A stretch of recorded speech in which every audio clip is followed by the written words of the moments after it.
The German church failed, dramatically failed, tragically failed. And we in the American church are failing similarly. The parallels are staggering. The American church has been co-opted into a leftist agenda.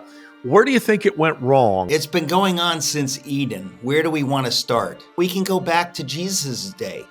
Why did Jesus thunder against the most religious people of that era? He didn't thunder against Hellenistic philosophies or paganism.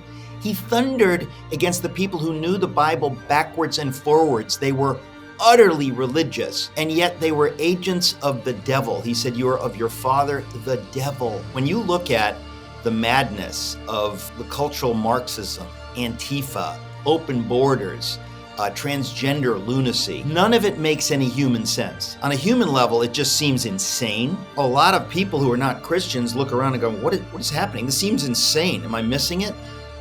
They don't really have categories for this, but they're tempted to say it seems evil. And that's correct. There's no human explanation. Welcome to another episode of Ideas Have Consequences. And today I have with me my good friend, Eric Metaxas. Eric, how are you? I'm swell. How are you?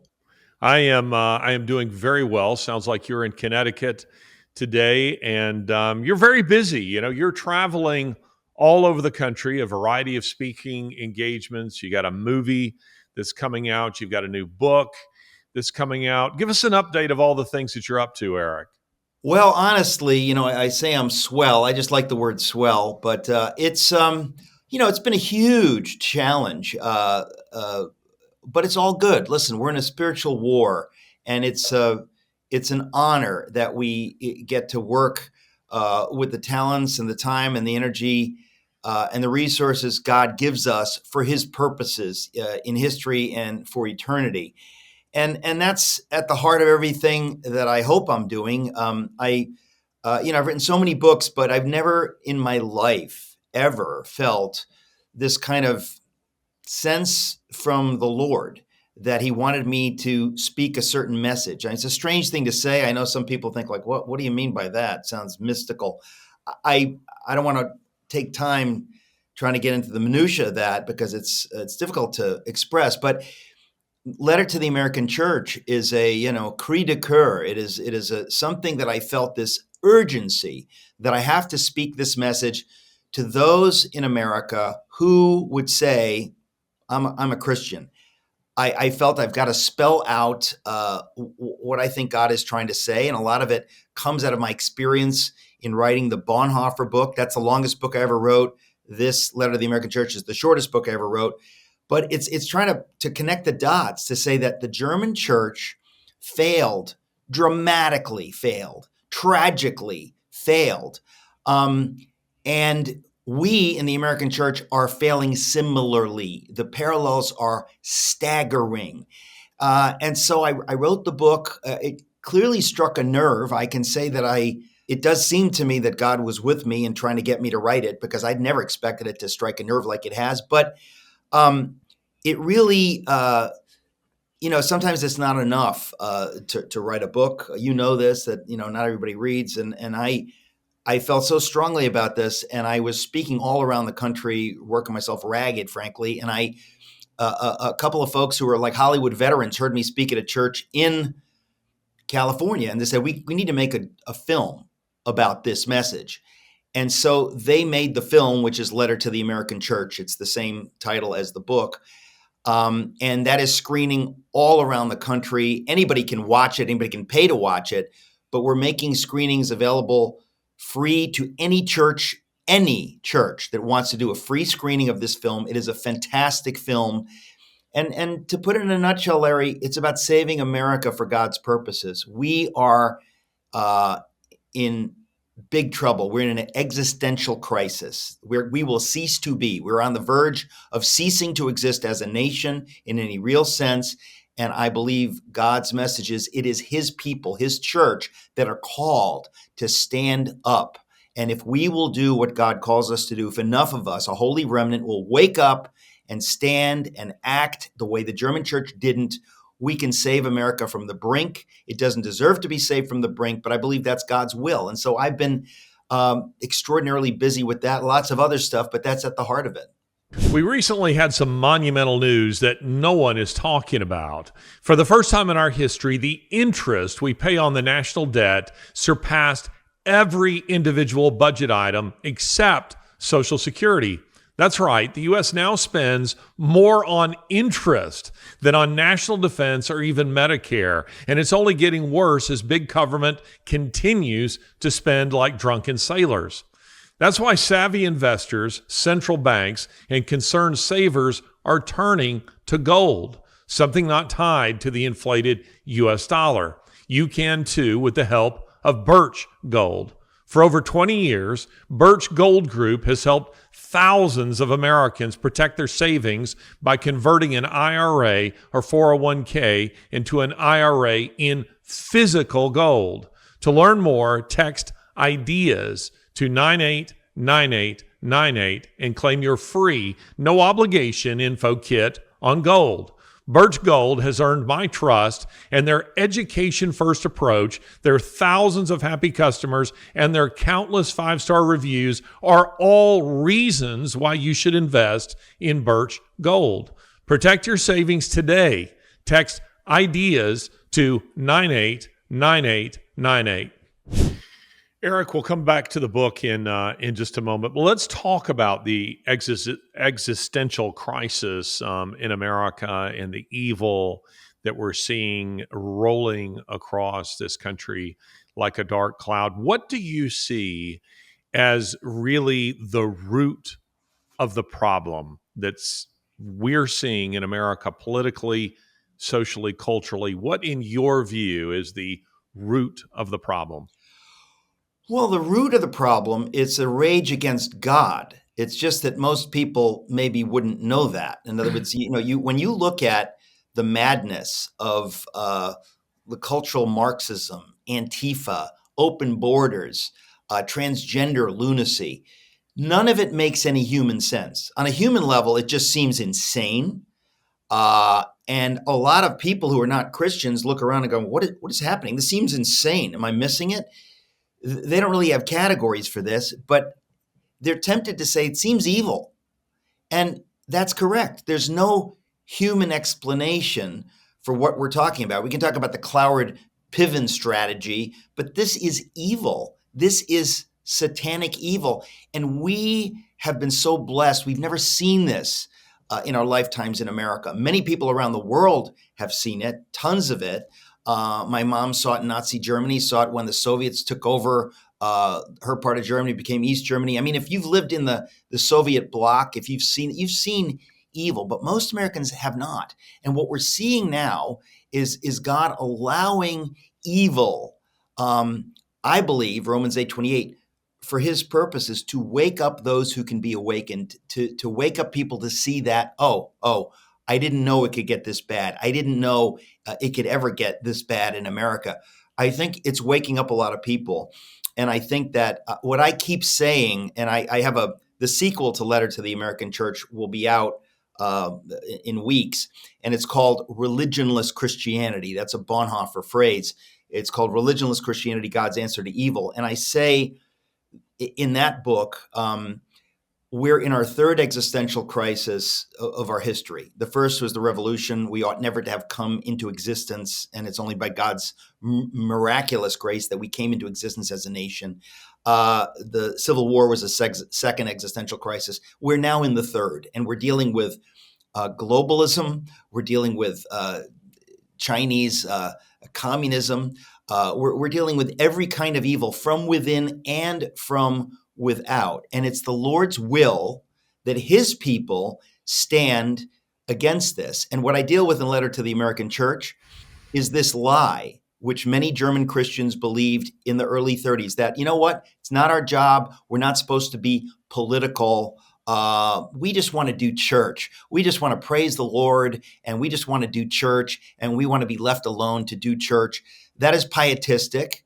And I'm sorry to say that's Satan's kind of church. He loves those kinds of churches. They have those churches in communist China. It's like, that's an official church. You go into that building, you do your little weird rituals on Sunday. We'll leave you alone. When you come out, you bow to the secular authority of the state. The true church of Jesus speaks into every sphere. And when it has to be political, of course it's political. We abolished the slave trade through politics. We abolished slavery in America through politics. These are issues of morality, profound morality, and it is up to the church to acknowledge this and to fight. Many in the church still believe we get a pass. We're going to do this, we're going to carve out a third neutral spot. And we've got the people over here fighting the people over here. We're going to be in the middle. If you're in the middle, if you're on the fence, I say this over and over, the devil owns the fence. If you're on the fence, Christian, and you need to understand that. You need to understand that you cannot be neutral. God doesn't give you a pass, a little religious pass that you don't need to be involved. You just do church. It's the devil that wants you to just do church. God wants you to take church into every sphere for his purposes. That's why he saved us, so that we could be active agents. Bonhoeffer always talks about faith in action. And a lot of times in the American church, and this was true of the church in Germany in the early 30s, they had bought this lie, this heresy, that we don't need to live out our faith. We just need to believe it in our heads. It's kind of this Enlightenment rationalist bastardization, really, of actual faith. And Bonhoeffer calls it cheap grace. And so that's kind of at the heart of what I keep talking about in the book, Letter to the American Church, in the film, Letter to the American Church, and in the new book, Religionless Christianity. Eric, where do you think the American church went wrong? We both agree that the American church has gone wrong. We both have railed against the insidious elements that you see within modern evangelical Christianity, the fact that such a large part of the American church has been co-opted into a leftist agenda. Where do you think it went wrong? I mean, did it go wrong in 2016 or in 1916? I mean, how long has this been going on, and what's happening there? It's been going on since Eden. Where do we want to start? Where do we want to start? I mean, we can go back to Jesus' day. Why did Jesus thunder against the most religious people of that era? He didn't thunder against Hellenistic philosophies or paganism. He thundered against the people who knew the Bible backwards and forwards. They were utterly religious, and yet they were agents of the devil. He said, "You are of your father, the devil." Think about that. So religion is the place where if you're the devil, you think, man, I'd like to get in there. If I could get in there, I could do maximum damage. And that's basically been the case since the beginning of time. In America, you could point to in the 19th century, you have all kinds of, we talk about the church today has been feminized. All you have to do is read Mark Twain, Aunt Polly, and all the church ladies and the biddies talking about morality. And it was, if you're a real man, you're not interested in that church. That church is a church for old women. That kind of stuff has always been in churches, certainly in the American church. In the 20th century, again, where do you want to look? You can look at how the progressives wanted really, they were uncomfortable with what the Bible said, and so they tried to tease out the ethics of Jesus while kicking the actual miracles and the centrality of God, kicking that to the curb. So that kind of crept in. So then you have the fundamentalists on some level overreacting and becoming overly theological and getting so focused on those fundamentals that they forgot about the outworking of those fundamentals. It's almost wherever you want to look. But what I trace it back to most immediately in Letter to the American Church, I spell this out. In 1954, Lyndon Johnson, one of the most corrupt bums in the history of the United States of America, he decides to throw into the IRS code that if you get political from the pulpit in your church, we're going to come after you. The IRS is going to come after you. We're going to take away your tax exempt status. He had no right to do that. We have free speech in America. We have freedom of religion in America. But he thought, I could get away with this. And he did. The churches should have screamed and said, how dare you? How dare you? But we let that happen, and we drank that Kool-Aid and kind of internalized this lie that we're not supposed to be political in the churches.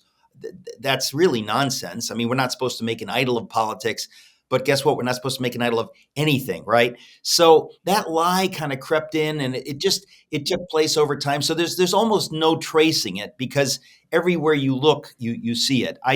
Part of it, the most recent example is we had the moral majority finally making the connection. Jerry Falwell heroically saying that we need to stand up for biblical values, that there's no difference between politics. Well, we've got to be everywhere.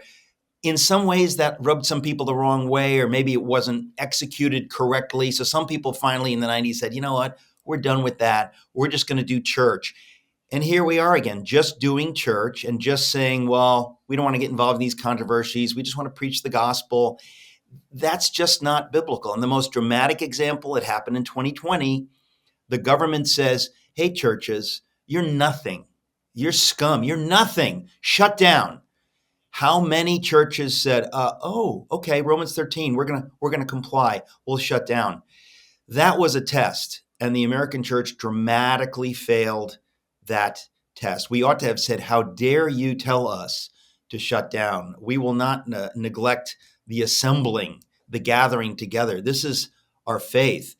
This is our right as Americans." So it's almost, where do you want to look? But most recently, I think it has been very dramatic, and sometimes God allows things to get really bad to wake us up, and that's what it takes to wake us up. So I think a lot of people, the reason Letter to the American Church has resonated far more than I thought it would is because a lot of people said, yeah, this is exactly what's happening. And I want to go to a church that understands this stuff. I don't want to go to a church that's playing this game, acting like it's 1985. We're in a spiritual war. We're seeing madness and evil everywhere. We've got to address this. Most emergencies come without warning, and when the next one comes, you won't have time to pack and prepare. You need to get ready now before an emergency strikes. Your supplies should be ready to grab and go right away. Secure those supplies at my website, preparewithideas.com. Start with a 4-week emergency food kit from my Patriot Supply. Helping millions of Americans prepare since 2008, My Patriot Supply are experts in self-reliance. Their 4-week emergency food kits offer over 2,000 calories every day.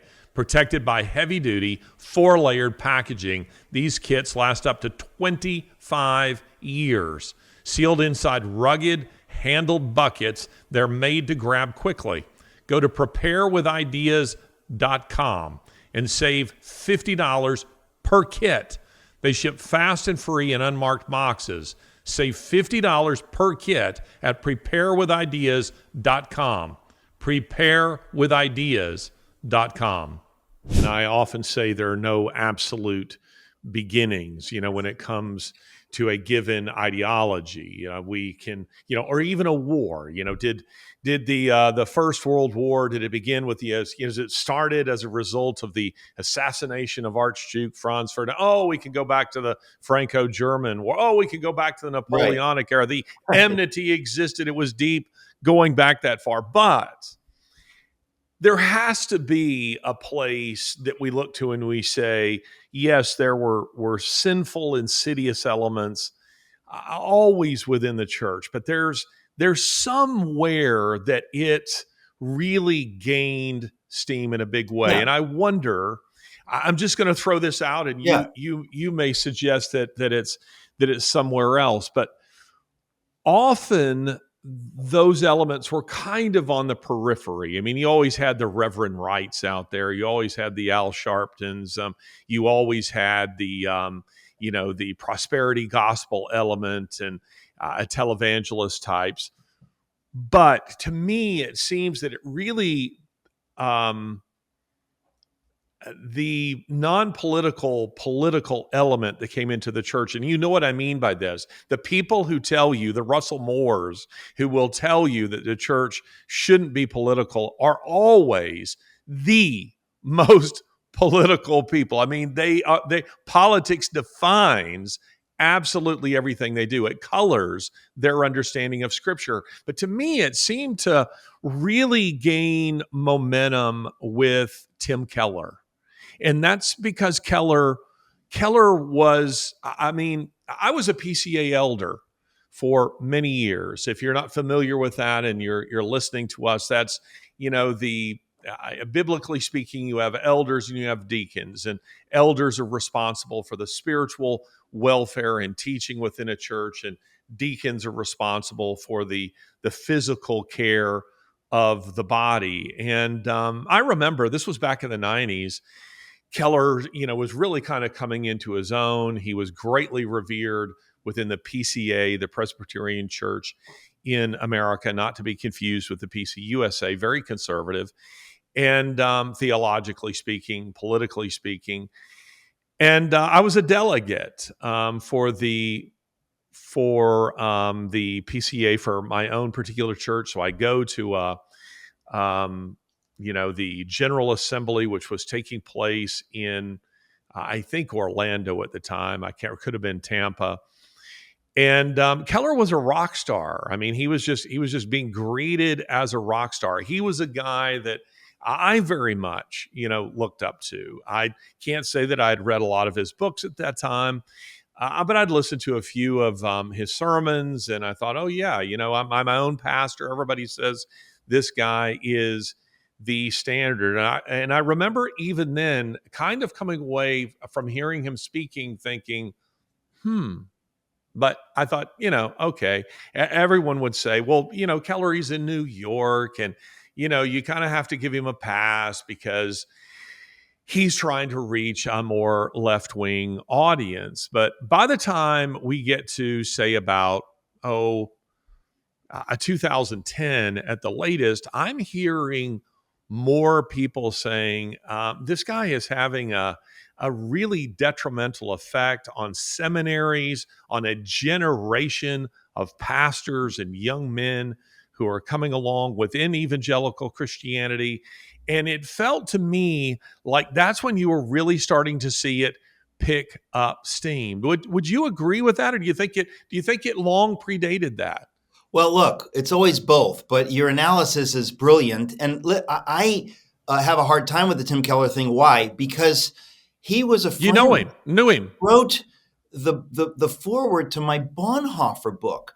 So in so many ways, and this is what's hard for me, is when somebody is so right on so much that you forget that they can be very wrong on other things. And so he got so much right. I mean, he was doing so much good, but as you say, it went wrong. Where does it go wrong? Well, if it's 1990, 1995, you're trying to reach the elites of New York, okay? I was all on board with this idea. How tremendous that this brilliant man who's quoting the New York Review of Books and the New York Times and what he read here and there and C.S. Lewis, and he's able to kind of bring these people in. There was something wonderful about it. But it goes wrong when the world changes and you don't change, right? I mean, this was great when Tip O'Neill was the face of the Democratic Party. When the face of the Democratic Party becomes, the face of the devil, or the face of AOC, or the Squad, or the Marxist left, or Antifa, or the people running the Biden administration, or Obama, you have to say, wait a moment. Jimmy Carter is no longer the front runner. We're now dealing with people whose fundamental values are antithetical to America, to the Bible. This is a new day. Jimmy Carter was a Christian. He taught Sunday school. Barack Obama couldn't even vouch for American exceptionalism. We are a lot of people didn't see this. And Keller is, as you really brilliantly state, at the center of it. He did not pivot. I mean, in Letter to the American Church, I address the Keller issue, and I try to be gracious because I really do think that it was a matter of something really good that became bad because the context changed. When he always would talk about, the left says this and the right says this, but the gospel says this. It was this rubric that he applied and applied and applied, but eventually it no longer made sense because, the left was no longer yeah, man, we want to party and there's no rules. And the right is, we've got all these rules and we can save ourselves through moral actions. And then the gospel says this. Like that worked for a while. But now, what happens when the left says we're at war with God? We think America is a force for evil. We're going to get in bed with with the critical race theory, with critical theory. This is corrosive, nihilistic, atheistic, dark stuff. And many people in America still think, no, I could vote for Joe Biden. It's like, do you understand? You're not. I always joke around with my wife. We remember her parents were always like, we're Democrats. They were FDR Democrats. They hadn't seen that the party was no longer the party of the working man. And they kept voting for FDR, into 2010. That's kind of where we are. It's like people are stuck not realizing how dramatically things have changed. And Tim Keller was at the forefront of that when he said in the most recent election, before he passed, that Christians have the freedom to vote for either side.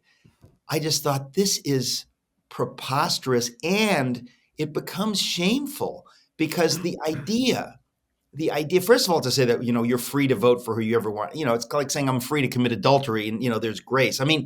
What are we talking about? It's not talking about you're free to what is right and what is wrong. Let's be honest. In the last election, to not vote or to vote for Joe Biden was a vote for open borders, was a vote for George Soros, was a vote for bringing America to its knees in every way, which is going to harm human beings. If you love human beings, you don't want to do that. If you care about the unborn, you don't want to do that. So somehow, that's my long-winded way of saying, yes, I think you're onto something big, but you've done the real intellectual spade work here. I have not. You've written about Keller. I only touch on him in Letter to the American Church, and again, he did so much right, but I do think that ultimately what he was doing went wrong. There's a time when you say, "Excuse me, no, we've got to be crystal clear on this," and if we lose parishioners in our congregation, that's okay. That's okay. God will give us the parishioners he wants us to have. That's really where I think things went south. I agree with you. So that's, again, my long-winded way of basically saying I think you're quite right in the way you say that and what you say. As we go through life, the years bring us wisdom, experience, and memories we hold dear. Yet with age, our health often faces new challenges. It's a natural part of life, but it's crucial to address these changes with the right care and attention. For me, one of the ways to stay sharp is to supplement. I've been using Liver Health Formula, and I recommend you try it for yourself to see the results that it can bring. And right now, I think is a time to start taking care of your liver because there is a silent epidemic affecting 100 million Americans. 1 in 3 Americans suffer from an overworked and sluggish liver. It affects our weight, energy levels, clear thinking and productivity, and even sleep. Our livers get bombed every day with GMOs, microplastics, toxins, and all of the stuff that you might not even know about. Liver Health Formula can support your liver to minimize the impacts of all of this. It is a premium supplement designed with 11 clinically proven botanicals to support and detoxify your liver, helping you feel revitalized and ready to conquer each day. Just listen to Mr. Harrington's testimonial, who shared his transformative journey. At first, I was skeptical, but the health improvement has been nothing but amazing. The tired, foggy feeling I've had is gone. I have more energy for a longer duration. Also, the service and delivery is always prompt. Of course, results are not typical, thus you have to see for yourself. There's an exclusive deal for my audience. Head to getliverhelp.com/Larry. And as a special offer, you'll get a free 1-month supply of Nano Powered Omega-3s with your order. That's getliverhelp.com/Larry. Something very strange happened with these people. I mentioned Russell Moore. I spoke at a conference with Moore in, I think, 2005, 2006. It was just the two of us. We were speaking at a mega church. He spoke one night, I spoke the other night, and then we did a roundtable discussion as I recall, on the third night. And so I went to hear him speak out of respect. I wanted to hear what he had to say before I spoke. And he was the dean at that time of the doctoral program at Southern Seminary in Louisville, Kentucky. And oddly enough, Eric, I thought he was too conservative. And let me explain what I mean by that. Scripture says, it's in Joshua 1, meditate on my word day and night, turning neither to the right hand nor to the left hand, but meditating on my word. Meaning you can not only just pervert it outright, but you can become, I'll say, too conservative insofar as you begin to add things that just simply aren't there. You can become more legalistic. And while I was sitting there listening to him on that occasion, I remember thinking that he had a lot of really good things to say, but his talk, the two things he was railing against, one was VeggieTales, that VeggieTales were essentially, kind of evil. And then the second thing was that when Jesus turned water into wine, it wasn't actual wine. So that was the Russell Moore that I heard, that I met in, again, 2005, 6, 7, somewhere in there. Now I see Russell Moore so far on the left that he's got the Trump derangement syndrome going on or something, that he cannot see the forest for the trees, and he is embracing every radical leftist agenda, or at the very least not saying anything about them. And I find myself going, this was the guy who was against VeggieTales and who said you can't drink alcohol. This is that same guy. How did he get from here to here? I don't know how to explain this with Well, these look, people. it's complicated. I'll just say this. One thing that is clear is that, and you see this. I mean, I wrote a biography about Martin Luther. In the Luther book, you see this, and I mean, this keeps coming up. You see common sense and the common man versus the elites. The elites often, they're the ones with the power, and they are the ones that want to get more power and want to control who else can share the power. It's a wicked thing. It's original sin. It's at the heart of who we are as human beings and our fallen nature. And you see this, I say, in the story of Luther, how Luther was able, by God's grace, to do an end run around the elites. And there's something, it's a little bit like Donald Trump, right? Neither of them intended to do this, but somehow, by the grace of God, you become a voice for the common man, and the common man goes, "Thank you, yes, you're saying what I was thinking, but I have no voice." So Luther, because of the technology, the printing press, and because of these strange events, becomes this voice, and the elites want to crush him. They cannot abide the idea of anyone questioning their authority. They want to crush him. And the people are cheering him on because no one has ever spoken for them before. No one has ever used barnyard humor. It's like when I mentioned the relationship with Trump. There's something about, he's speaking our language. There's something there.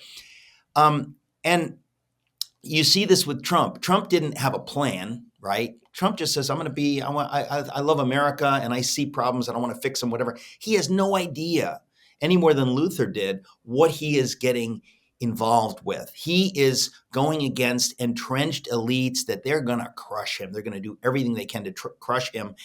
And what I see interesting to relate to Russell Moore and David French, the never Trumpers, many of them, they would just do or say anything because all that mattered is crushing this upstart, this voice of the people, whoever he is. He's vulgar. We don't like him.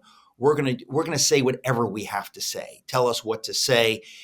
And we're at a point now where those people have drifted over into a kind of madness, and they become increasingly liberal because it's just where they needed to go to counter, Donald Trump, let's say, right? But it's never about Trump. It's about truth.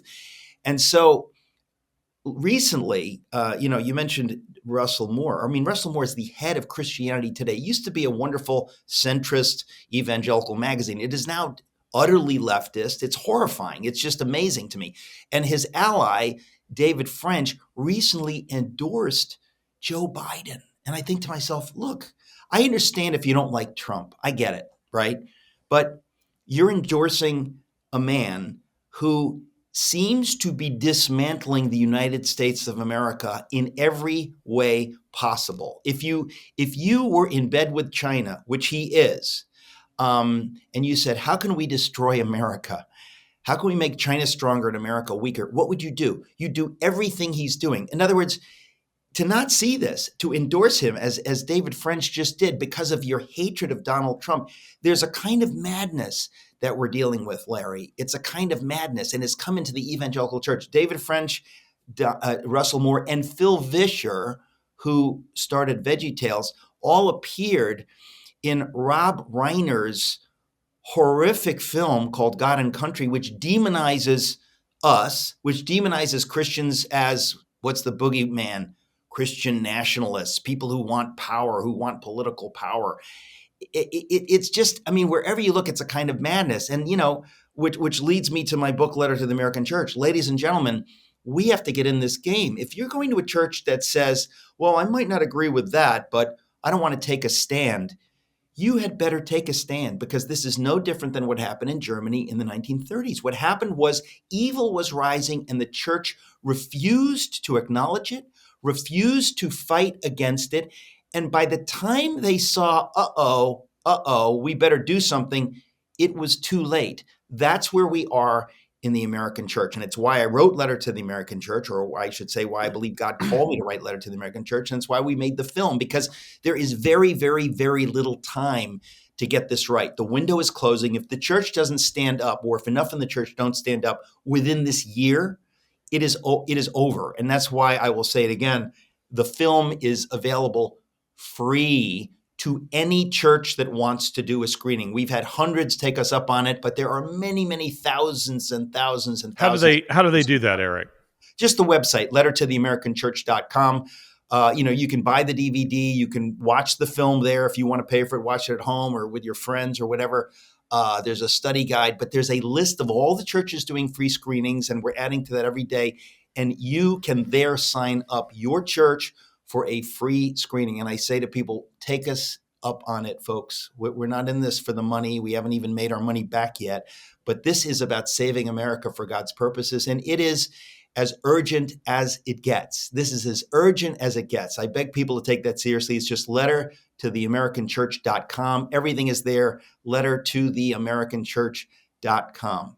I want to encourage everyone to join our newsletter. That's join.larrytaunton.com. Now, why is that important? Well, because it helps us to maintain contact with you apart from big tech. So whenever there's a new interview, a podcast, a video short, a live, we have the ability to contact you directly without going through big tech. So you can join that by going to join.larrytaunton.com. Eric, no one could fail to detect in your voice, even if they had you on mute, just watching you, your body language, that you're a fighter, that you're a passionate guy, that you believe that God can move even now and do remarkable things in this country. Something that I am encountering quite a lot these days on our own team, as I might be speaking somewhere, or perhaps I encounter it on social media, and that is those people who say it's over, we're in end times. Yeah. The Bible said that it was going to be just like this. They're effectively saying there's nothing we can do. We're just polishing the decks on a sinking ship. There's not much point to doing anything. Somebody gets up at an Eric Metaxas a Q&A and says that to you. What is your response? Yeah. Well, the short version is that's the voice of the devil speaking through you, Mr. Christian. That's the voice of the devil, because I'm here to say, until God says it's over, you're to be at your post. You're to be fighting and fighting and fighting and fighting and praying and fighting until the Lord says it's over, because you don't know what the Lord wants to do or how he wants to do it. So to cavalierly and often arrogantly say, I know it's over and we're under judgment. There are a lot of folks that are in love with the idea that we're under judgment, and they're saying, bring it on. We want it all to burn. That's not your call. That's God's call. And in the meantime, you're supposed to fight for God's purposes, because you don't know what can be done. So that voice of defeatism and fatalism has always been in the church. In fact, in the sequel to Letter to the American Church, I write about this. Again, the sequel, which is almost out, is called Religionless Christianity. And I talk about religious idols. This is one of those religious idols, the idol of fatalism. It's all over. There's nothing we can do. So let's just, I don't know, suck our thumbs, go to the root cellar with the Slim Jims and the water purification tablets. Jesus is coming in 10 minutes. Let's not do anything. And you think, well, are you hearing from God? Did God tell you to do nothing? I don't believe so. I mean, I think, when I say we're in the third existential crisis of our history, if you said to George Washington in 1776, how is it going? How does it look? He would have said, it is going very, very poorly. We are on the verge of being crushed. We probably will be crushed. But if the Lord be with us in this cause of liberty, if providence be with us in this cause of liberty, we fight on. And God may give us the victory. Our job is to fight and to pray and to hope that the Lord is with us. But if we don't fight, if we say, well, 80% chance we're going down, so let's pack it in, boys, that's the end of America before America comes into existence. And that is always been this defeatist, fatalistic voice. It exists in human nature. It's the voice of the devil. And George Washington was willing to fight on and to take casualties and to suffer and to suffer and to suffer. And God gave us the victory, and America came into existence. And glorious things have happened as a result of that. But had George Washington not understood, we are called to continue to fight. We're not called to sue for peace yet. Who said? Nobody said. You see this over and over through history. And so I write about this in both of these books because I think it is, as you identify, a principal voice of the enemy now, often in the church. And I just want to say, I don't believe that's the voice of God. We have to be very careful. That's a natural voice that we're coming up with. This is what things look like in the natural. That's the voice of God saying, see, that's it. I mean, that's not the voice of God. It's the voice of the enemy saying, see, this is the way things are. Nothing you can do. Pack it up. It's over. Jesus is coming in 10 minutes. Well, I don't think that that's quite right. And I think we have to be very, very careful of being used by the enemy in what often we can make seem like religious in a religious way. It sounds pious and good when we say that, but it's wrong. It's not biblical. No, I recall after 9/11 hearing a lot of these people. I love the way you just put it. You said in love with the idea that it's over. Oh yeah. There is something about this element within the church that is in love with the idea that it's over. After 9/11, you could almost picture them warming their hands in Absolutely. in the embers of the Twin Towers. Yep. It was a very odd kind of thing. And I like your reference to Washington. I mean, imagine if the so-called greatest generation had said, you know what? Hitler is the Antichrist. This is a sign. The Holocaust is a sign of end times. It's That's over. right. There's no point in fighting this. There are many who the did, Bible Larry. predicted it all. No, there are many who did, and you see this over and over again. I write about this at the end of Letter to the American Church. I talk about Reagan giving his speech, Mr. Gorbachev, tear down this wall. There were tons and tons of voices in the uniparty, in the deep state. Hey, Mr. President, you can't say that. There's nothing we can do. The Soviet Union will never go away. Don't bother fighting against it. Détente, relax. Well, guess what? That was not God's will. Reagan was prophetically speaking, what is God's will? That this evil empire would come down, and that the Soviet bloc would be dismantled, and that my relatives in East Germany would be free. That was God's will. Reagan was willing to heroically speak against all these voices saying, there's nothing we can do. There's nothing we can do. God calls us to fight evil, not to coexist with it, not to make peace with the devil. And I think, again, that lie has found its way into the church. It's why I believe God called me to write Letter to the American Church, because there are people still who can hear this. Not everybody's going to hear it. In Germany, if a few more had listened to what Bonhoeffer was saying, or what God was saying through Bonhoeffer, we could have averted the Holocaust. It's an amazing thing. Most people say, oh, no, not really. Oh, yes, absolutely. And if you read my Bonhoeffer book and you know the history, yes, the church could have done that. The church did not do that. I believe we're in a very similar situation right now, which is, part of the reason I speak with such urgency. I believe it's God's will that we fight and that we rally others to fight. Eric, in the remaining couple of minutes we have here, where can people get this book? And what else would you have us know about this book? Well, I see it as a movement. Every book that I write for everybody, right? My Luther book, my Bonhoeffer book, my Wilberforce book, my book, Is Atheism Dead? I'm hoping that these books will find their way into the hands of people that are not Christians, to draw them toward God. But this book, Letter to the American Church, and this new sequel, Religionless Christianity, I've written specifically for people who claim to be Christians, because I believe it's about the church rising up. This is about a movement.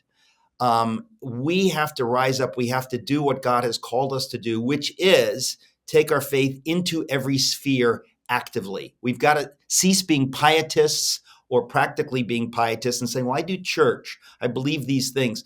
You've got to live out your faith. If you're living in a place that's viciously hostile to your Christian faith, you're going to have to really decide, do I really believe this or don't I?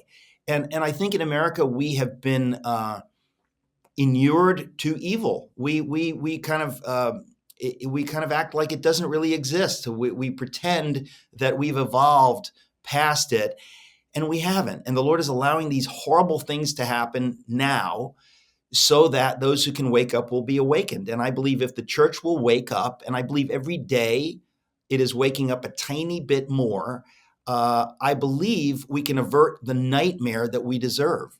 And I actually say in the new book, Religionless Christianity, that I think that we won't just avert the nightmare if we fight. We will bring about a kind of new reformation where we will see the biblical values that brought us religious liberty and the United States of America and the sanctity of the individual against the state. All these ideas, which are outworkings of what is in the scripture, I don't think God has done in history. I think that he wants us to take it farther, to bless people. We're called to love our enemies. We're called to love our neighbors. How do you love your neighbor? Well, by living out your faith, people will be blessed. People will be drawn toward God. So to me, this is about waking up the church. It's just an extraordinary moment. But the thing I always say, Larry, is that when you understand who is the church, if you say you're a Christian, you are the church. I'm not talking about the church you go to. I'm not talking about the denomination. You are the church. You, theoretically, if you really are a believer, you're the church. And every single one of us should think you might be the tipping point. You might be the one whose action puts us over the edge. That should really inspire every single person to say, God has chosen me for his purposes. I'm supposed to do what I'm supposed to do. Doing nothing, I may be the reason hell prevails in this time in history. Doing something, it might be the tipping point for God's will to be done. The Lord gives us this terrible burden. It should chill us to the core, that he allows us to be the ones who enact his will. He doesn't force us. He doesn't say it's just going to happen no matter what you do. He actually gives us this responsibility, this sacred responsibility to carry out his will. And if we say we believe in him, that's the greatest adventure, the greatest privilege we could ever have. So I want to exhort people to be a part of this movement, to be the church in our time. And if the church will be the church, I think we're going to see things that are almost unbelievable to us. But we actually each have to do our part. It doesn't just happen. Eric, it has been great to have you, author, speaker, and raconteur extraordinaire, with me on this episode of Ideas Have Consequences. You take care, buddy. God bless you. Thanks for having me.